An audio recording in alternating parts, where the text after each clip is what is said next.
The TEFL Commute, Season 6, Episode 1, in which we open a new season talking about openers. Let's get started.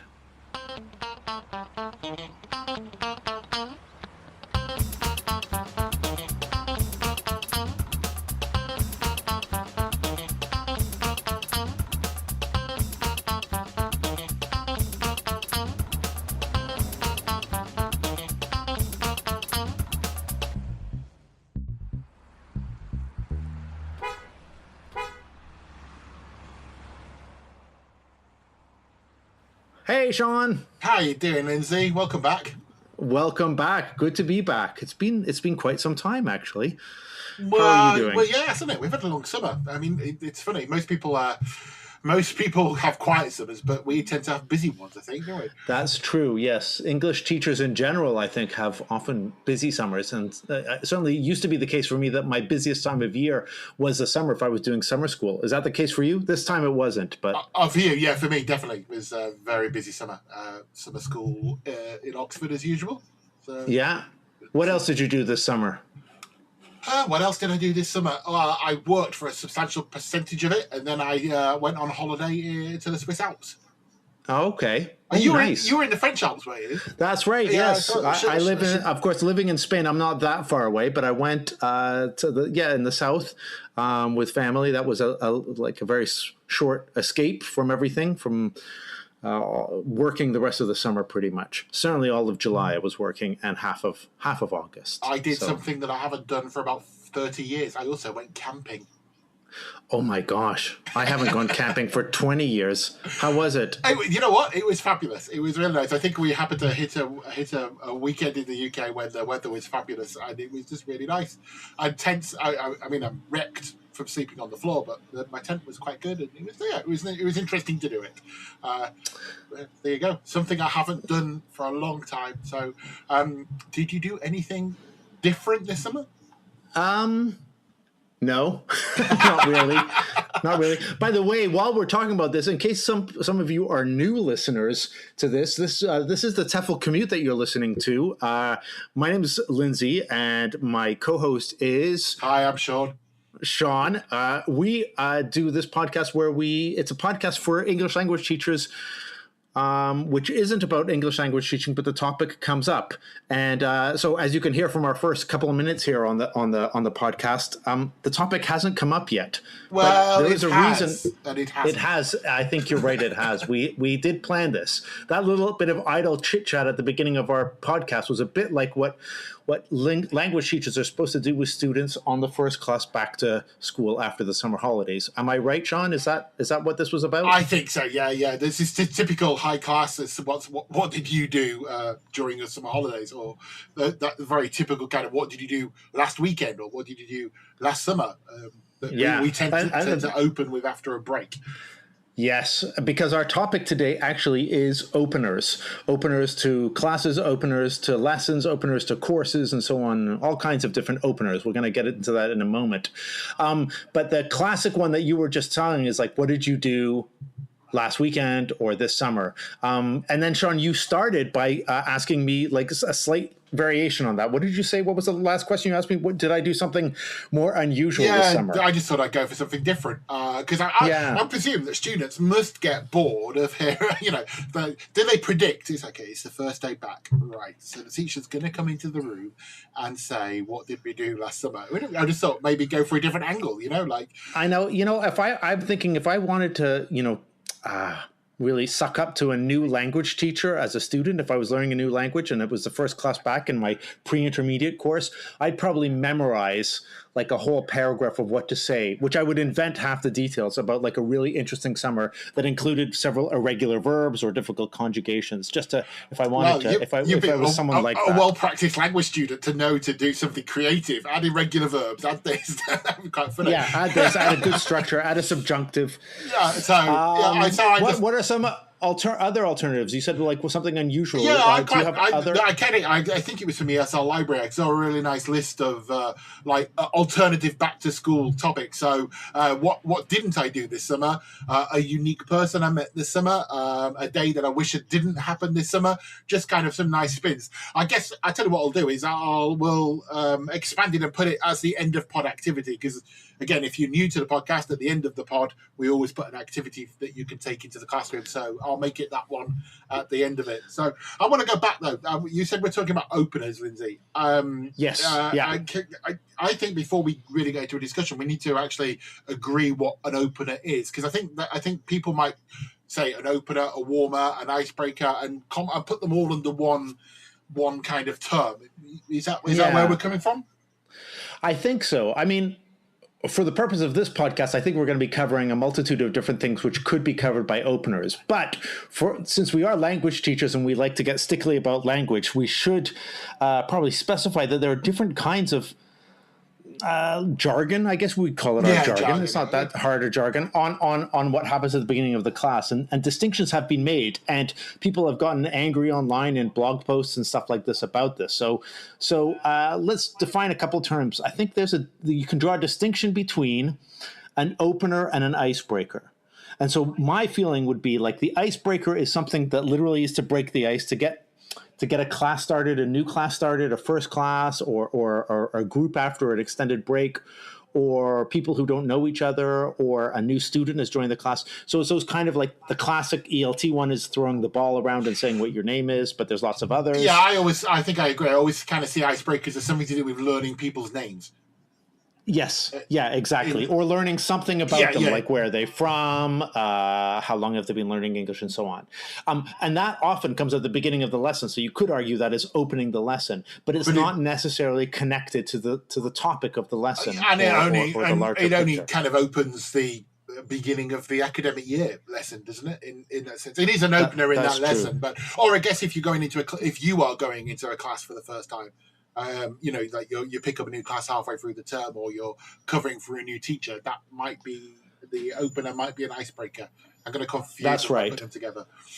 But I think then an opener would be more like the warm-up questions, task, activity, language point that leads into the main topic of the lesson. So, and usually in a language lesson, that probably is going to be some kind of text, like a reading text or a listening text, or it could be like a big task, like a big speaking role play task. And so your opener is something that kind of like, that doesn't, that warms you up to that, or more jargon that activates the schema. Would that be part of the? Oh, is it? So, my favorite. I can't remember the course book. I don't want to mention it anyway. If I did, but get into person. Talk about the last time you travelled in a van. Oh, that's an awesome opener. That's a cool opener. That would be an opener, not an icebreaker. Then, yeah. That would be an opener, not an icebreaker. I don't think any icebreaker. Although it would be.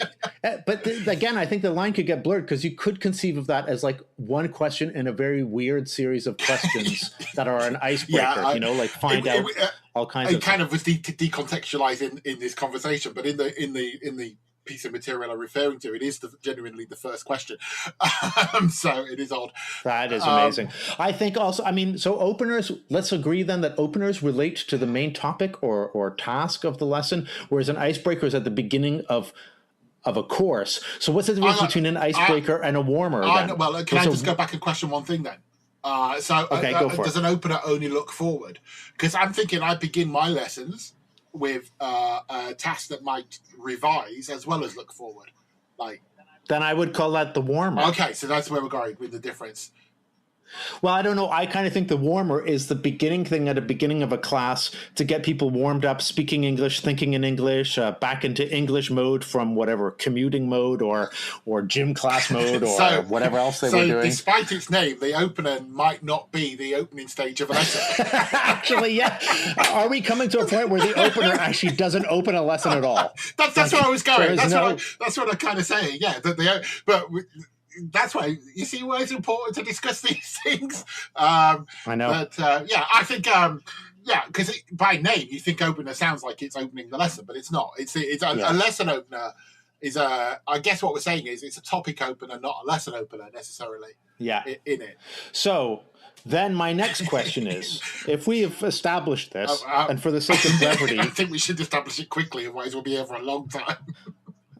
Okay. So are any of these a waste of time? I remember seeing a talk title at a conference, a workshop title, called "Are Warmers and Openers a Waste of Time?" And it was a really interesting thing. Of course, the person who gave that talk, then I remember them started off by saying, I gave this title, but I don't think it's true because this course is not a waste of time. They're very useful, activating schema, blah, blah, blah, blah. But it did make me think, because the minute I thought of that, I thought of my own lessons as a novice teacher, but even an experienced teacher, and lessons I've observed where the opener or the warmer eats up like half of the class if you're not careful. And in that case, maybe are we addicted to warmers, openers, icebreakers? Well, I think we do need to warm the students up. If we make the difference between warmers and openers, I think students need to be warmed up. Like you said, many students could have been in the gym class 5 minutes before the lesson. You know, the kind of this idea of switching their brains into English. I think openers are important. My initial thing with what you're saying there is, what's the problem if they go on 20 minutes and there's useful language coming out of it? Yeah, I don't. Now we're going dogma. I know. I just wonder with it. I think if I put my teacher trainer hat on, I think a lot of teachers aren't actually novice teachers, shall we say, sometimes don't know how to really link that or to use the best of that opener and then take it into the next stage. Because often we're asking those questions, as you said, to introduce a reading, to activate schemata, and often that I think sometimes when you're watching really beginning teachers, they ask the opening question but don't realize that it is an opener and then tie it very well to the next stage. I think at that point it's a waste of time because it's meaningless. That's true. I've seen that as well, where you do the opening and then they're like, okay, let's move on now. Now let's read this without kind of making that link. To be fair to the novice teachers, certain material that could be partly them, could be partly the material they're working with. I wasn't criticizing novice teachers. I was just saying that I was trying to exemplify where it might be a waste of time. Right. So, right. But yes. Material could be better. I mean, some course. There is also a. Those ones written. Some course books, they're written by like Lindsay and stuff like that. The links. Oh, the links are perfect in those ones. There is another reason why one could argue that openers should not be given too much space or time. And this comes back to psychology. I think I found this and you said, you knew about this as well. I didn't know the name of it. The serial position effect. Do you want to tell us what the serial position effect is? Well, if I understand it the same way as you, and then it's basically that stuff near the beginning and end is the stuff that you remember in the lesson. That basically, that's right. Yeah, hide the crap in the middle of the lesson so everybody. In customer service, it would be leave them with a smile on their face, wouldn't it? Kind of thing. That's right. But I think it's also the items near the beginning and end of a series are recalled best, but those in the middle worst. So if you look at your series of activities in a lesson, and we apply serial position effect, the opener of the lesson or the icebreaker, whatever comes at the beginning of the lesson is remembered best, and so is what comes at the end. But what happens if your most important stuff was the stuff in the middle? So it's interesting because if you you can apply that theory, and maybe we could do an episode on memory and vocabulary at some point. But if you apply that theory to lists, which is how students keep vocabulary. I always say to students, learn the words in the middle, because you're most likely to remember the ones at the beginning of the list using the same theory that applied to memory. So it is a very interesting, maybe serial position should be a title of an episode later on. Serial position. Nice. Anyway, shall we take a break before we move on? Yes, I kind of feel in the mood for a bit of inspiration. Okay, here we go. Your inspiration.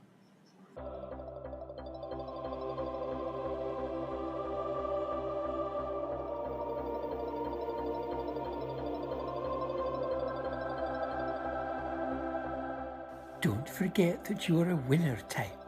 Think that you're winning. Be sure that you're understanding.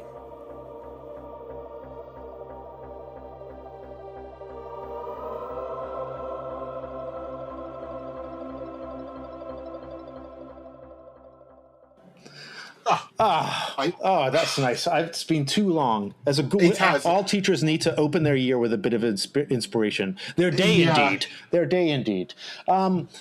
Here, about on the topic of openers, I thought we could take a slight turn away from opening a lesson and look at opening conversations, like in language, how we like openers to start talking to people, because these are kind of things that students.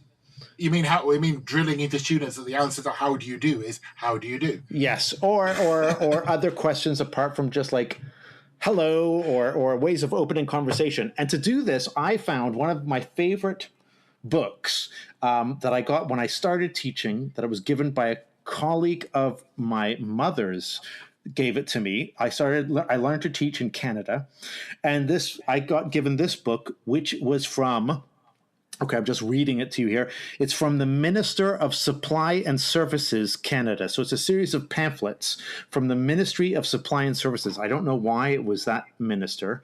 Their language bureau made a whole series of pamphlets for teachers. And one of these pamphlets was called Openers. And it's all about conversation gambits for opening conversations. And they're like these little activities. It's from 1977. And it's a wonderfully old book, but it's kind of like a precursor, almost a kind of lexical approach type stuff, because it's got all these little chunks for opening. So I thought what I would do is I would give you it's very much in the vein of like the functional syllabus. I presume this was written at the time when functional syllabus was becoming really big in language teaching. Yeah, mid 1970s. That would be. That's right. True. Yeah, this would have been after Willis's work. Would it have been? Anyway, the early work on the functional syllabus. So I'm going to give you the function, and you see if you can tell me an opener for it. Okay, so one opener. The function was interrupting politely. Often we have to approach total strangers to ask them for information. Here are a few openers that are handy in such cases. Okay, Shaun, what would you say? What would you teach us? Oh, wow. If I'm going to be dreadfully British, that would be, excuse me, could you possibly tell me the way to? Yeah, well, that's probably a bit more advanced. Excuse me was definitely there. There's also pardon me. I don't know. I don't say pardon me, but pardon me. That's pardon me is not something we say very much anymore, is it? No, because they also have here, pardon me for interrupting, but excuse me for interrupting. Yeah. What about may I interrupt for a moment?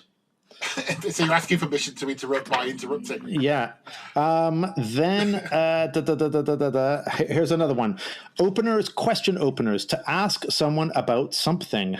Suppose you want to buy the items listed below in a shop. How would you address the department store clerk? Okay. So you want to buy some things. Electric typewriter, they say here. Interesting. Desk lamp, pajamas. So what is your opener there? That's quite a combination of things, isn't it? Typewriter, desk lamp, and pajamas. Yeah. Excuse me, mate. Where can I find some pajamas? Okay. They don't have that one. Okay, they've got, I'd like to know. I don't think these are maybe. Is this very Canadian? Are these Canadian openers? Because it's so polite. I'd like to know. Do you happen to know where the electric typewriters are? Yeah. Well, it's kind of the same formality. Could I ask? Could you tell me? Could I ask? You think? Well, surely you've already asked. So what's the point? Well, yes, that's if one runs into a store clerk like yourself. Yes, exactly, Mr. Pedantic. Here's another one. Here they had a whole section called digression openers, and digressions.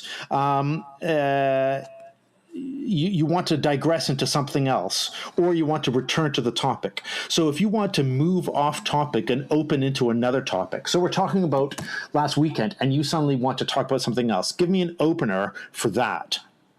That's all well and good, but perhaps we could now talk about. Oh, that's a bit business English. That's a bit better. Yeah. Here, I'll give you one. Speaking of. Oh yes, that's what we did. Yes. Oh, that reminds me. Exactly, that one's in there. That reminds me. Speaking about. Oh, before I forget, or I just thought of something. Those are good openers to go into another one. And then how would you oh no. Anyway, I had a whole bunch of these. I might include some of these in the show notes because it's a really interesting book. Of course, I don't think anyone can find it anywhere. If you wanted to try to find it online, the book is called Gambits, and it's openers, and it's from the Public Service Commission of the Minister of Services and Supply in Canada, 1977. The Ministry of what? Supply and Services. Okay. Of course. Interesting. So that was opening conversations. What does the Ministry of Supply and Services do apart from produce leaflets? I have no idea. I don't even know if they were not cut, if they were a victim of cutbacks. Could be the case. I just I googled it and I didn't find that, but I found 5 opening gambits. And the 5 opening gambits are to start talking about the traffic or weather. Okay. Yeah, well, probably be true in the UK. Oh, look at the weather. How often do you come here? Which sounds like a chat-up line rather than a... That's true. That's true. How do you know, John? Okay, that's true. Are you a friend of the bride or the groom? How long have you belonged to? This is especially good opening gambit. It's a meeting, apparently. Oh, okay. Okay. And what do you think about? Which is a good opening for an immediate context. For example, if the speakers are at a professional meeting at which there is a presentation. All right. Oh, nice. Of course, a classic Canadian opening has always been cold enough for you. Yeah, I mean that's the equivalent of lovely weather. The weather, today, isn't it? Yeah, that's true. That's definitely true. I mean, in Canada, you do have extremes of weather, that's for sure. I think we should have a break, and in this break, I think I'll introduce you to one of my favourite lesson openers. So, you ready for a bit of music? Oh yeah, go for it.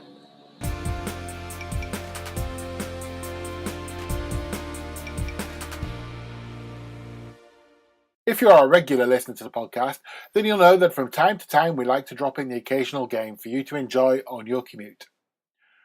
One way to open the lesson is by playing some pieces of music and letting the students guess the theme for the music, then therefore the lesson. So using that idea, here is the first ever TEFL Commute pop quiz. The student in you simply has to guess the theme that links all the tracks. The music lover in you has to identify the name of each track and the artist. The one catch is that you'll only hear the opening few bars. Are you ready? Then here we go.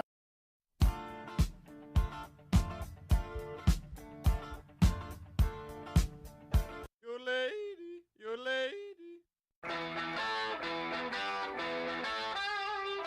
Your lady, your lady. Your lady, your lady.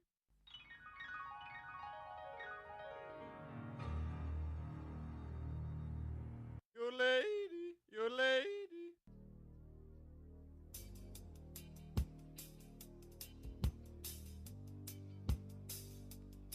Your lady, your lady. Your lady, your lady. Oh yeah. Your lady, your lady.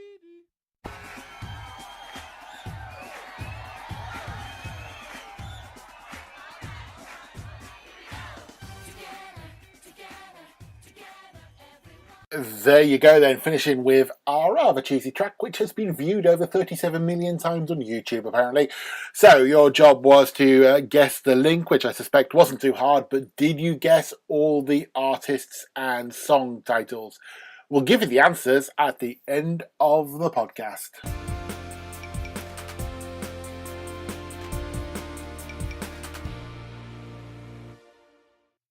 Did you get them all? All except one of them, but I got the title wrong. You got the title wrong. I'm going to guess you don't know much about geography. Yes. What is the title of that song?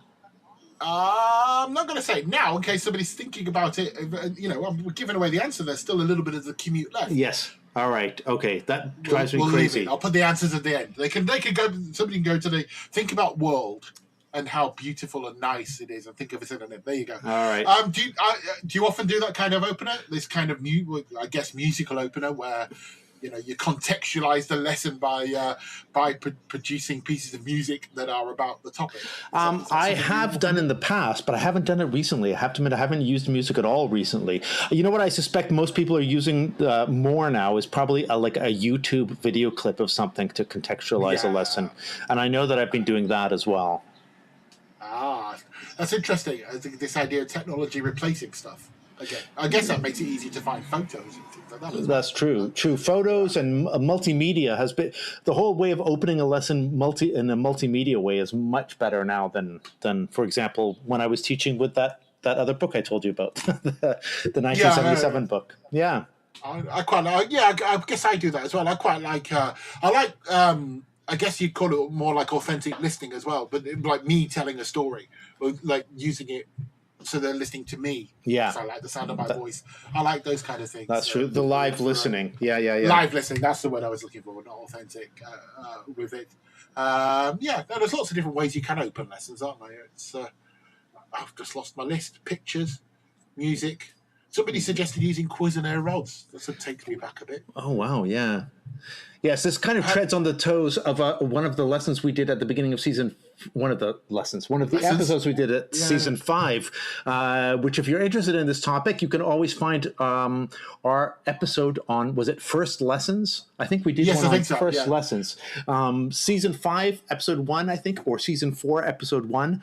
Anyway, just to our listeners, if this is one of the first times you're listening to the TEFL Commute, we are in season 6, which means there have been 5 seasons of us whittling on about all kinds of topics from, what have we talked about in the past, Shaun? First lessons. Classrooms, alcohol, commuting. Stationery, all kinds of stuff. So definitely, if you are new to the TEFL Commute, go back and listen to some of the older episodes. You can find this all at our website. Great. Shall we actually stop wittering for once and let people get on with their daily teaching? I think so. I think people are probably coming to the end of their commute. So let's close our opening episode. Oh, no, our closers, warmers, cold, fillers. Oh no, more terminology is going through my head again now. All right, let's find out the answers to your quiz, and then hear our end of pod activity. Hang on, remember the zero position effect. We've got to be good at the end. Difficult one, huh? To start with, Pink Floyd and Another Brick in the Wall Part 2. And obviously Alice Cooper's School's Out. Next up, Madness and Baggy Trousers, followed by the Boomtown Rats and I Don't Like Mondays.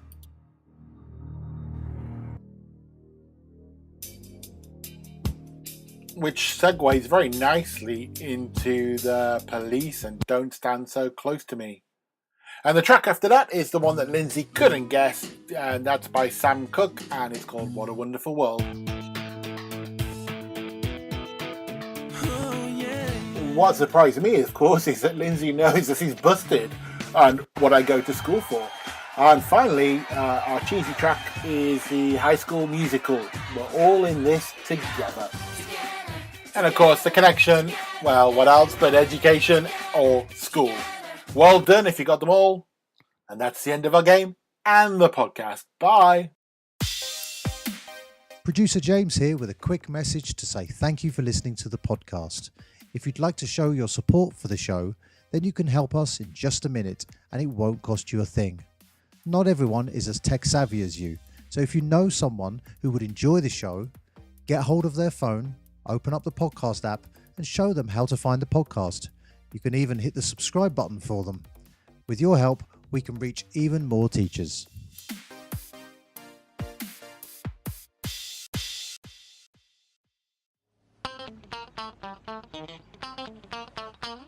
As your commute is coming to an end, here's an idea you can take into your class to open your lesson. In the episode, Shaun and Lindsay referred to groan-inducing questions often used to open a post-summer lesson. What did you do on your summer holiday? The ESL Library offers teachers a list of the possible discussion questions which act as a variant and might avoid the students rolling their eyes. So how about starting a lesson by using one of these? What I didn't do this summer. A unique person I met this summer. My most memorable moment of the summer. One thing I learned this summer. The person I spent the most time with this summer. The best meal I ate this summer. A day that I wish didn't happen this summer. What I wish I'd taken a picture of this summer. Something educational I did this summer. Something I bought this summer. Something I made this summer. The best word to describe this summer. And of course, it doesn't have to be just about the summer. You can replace that with weekend, autumn, or any other time frame. You can find the instructions for this and our other end of pod activities at our website, www.teflcommute.com. You've been listening to the TEFL Commute, an original podcast produced and presented by Lindsay Clanfield, Shaun Wilden and James Taylor. Don't miss out on any episodes by subscribing to us on iTunes and by visiting us at www.teflcommute.com.